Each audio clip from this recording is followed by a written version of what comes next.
Okay, sir. Right. For the record, first things first, going to have your full name spelled out, rank, position, position, and hometown, please. Okay. Major Gary Pickens from Fort Polk, Louisiana.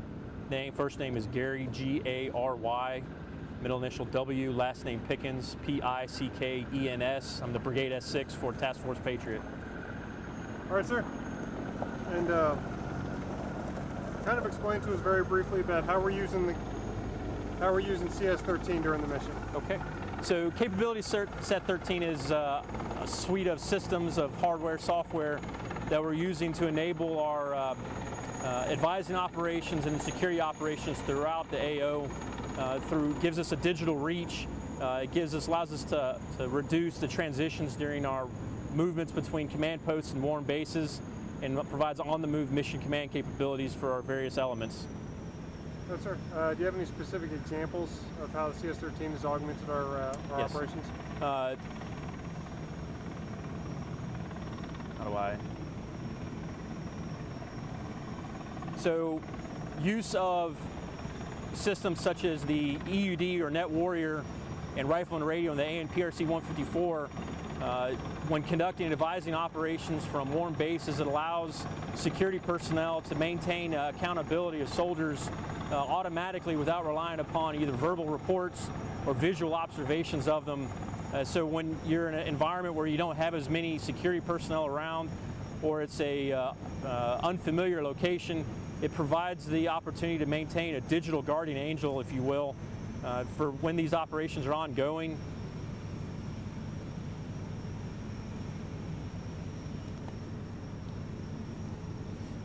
All right, sir, and then what do you see as the value of these capabilities specific to retrograde and our advise and assist missions? So for conducting retrograde, this allows us to maintain a very robust communications plan all the way from the first start of collapse of infrastructure all the way to the point where that base is just a patch of dirt in the ground. There's no differences when operating these systems, specifically the mounted platforms, between capabilities that we have inside our command posts and capabilities that we have when operating in austere environments. Still can meet the same communications plan.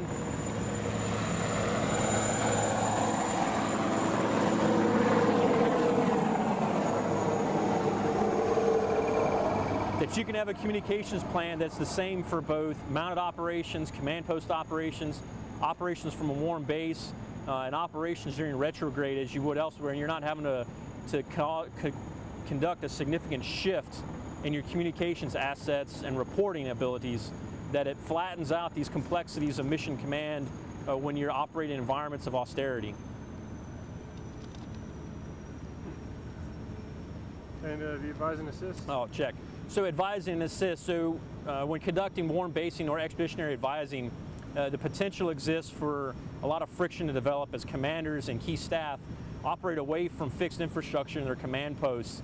And so with the assets, the reach, the capabilities of CS13, actually on advising locations, the commanders and key staff can stay connected into the overall scheme of operations more so than what would previously be held, rather than being reliant upon a push-to-talk radio system or very limited simple text messaging back and forth over other systems.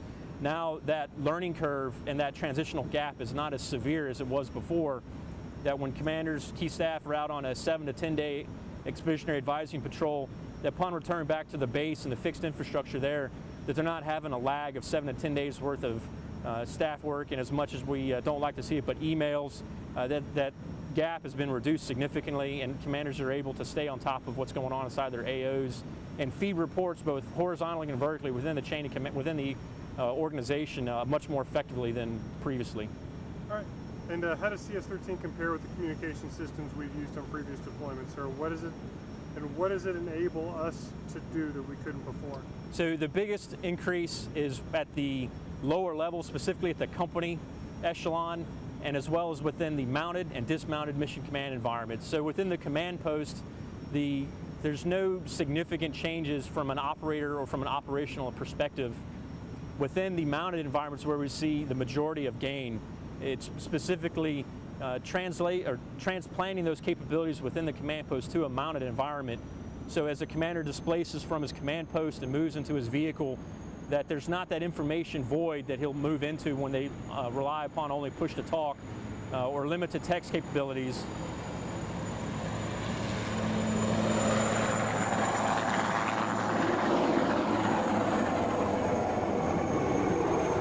That historically, commanders have relied upon push-to-talk or simple text messaging when operating command and control aspects of operations forward from their vehicles.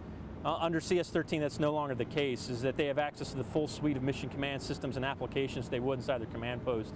Likewise, at the dismounted element, within that environment, the abilities for commanders, leaders, and key personnel within organizations to maintain accountability of soldiers to rapidly disseminate information internal to that organization increases much more significantly and exponentially with CS13 systems, because you have an increased number of access points and touch points within the network, and then the interfaces within those networks is a lot more intuitive to soldiers. So rather than just being a traditional push-to-talk radio, it's graphically, visually represented within the Net Warrior and the EUD system. It's at a much higher density within an organization. Traditionally in the past, only key leaders at the platoon level, company level would have radio systems. Now just about every soldier within this formation has this access, so you can disseminate information much more effectively and efficiently than what you could previously. All right, sir, and the last thing I'm going to ask is, with our time with CS13, what are some of the lessons learned? What are some of the things you'd like to pass on maybe to future brigades? And what possible augmentations would you like to see to CS13? What changes or So for lessons learned, one of the biggest things is this is not a standalone piece of communications capability. Is that there's a lot of associated, this touches all aspects of a brigade. There's weapon systems that come with this, there's vehicle systems, there's maintenance. So this is not an approach from the S6 alone. This has to be an entire brigade effort. It's a significant event within a brigade's life cycle to receive this equipment, to train on it, to field it, to deploy it, and then to operate it. So it's a holistic approach from the brigade to CS13 or future capability sets. Another key lessons learned is adoption of a crew mindset.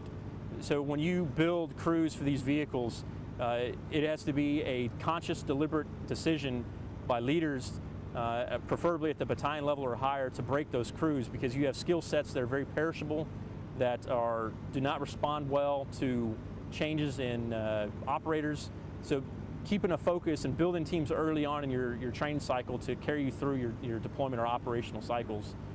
As far as other lessons learned from a signal perspective, is there is a lot more involvement at the brigade level for network management. That there's all aspects of the network are maintained at the brigade level. Battalion level has the capacity to do so, but the result that you end up running into is that you have pockets of network management that doesn't exactly line up well or interoperate well with other battalions. So you have to have in Brigade S6 involvement in it, in network management, to ensure that you have interoperability across the brigade, supporting dynamic task organization on a very, very rapid timeline. Right. And any changes you'd like to see made to CS13, sir?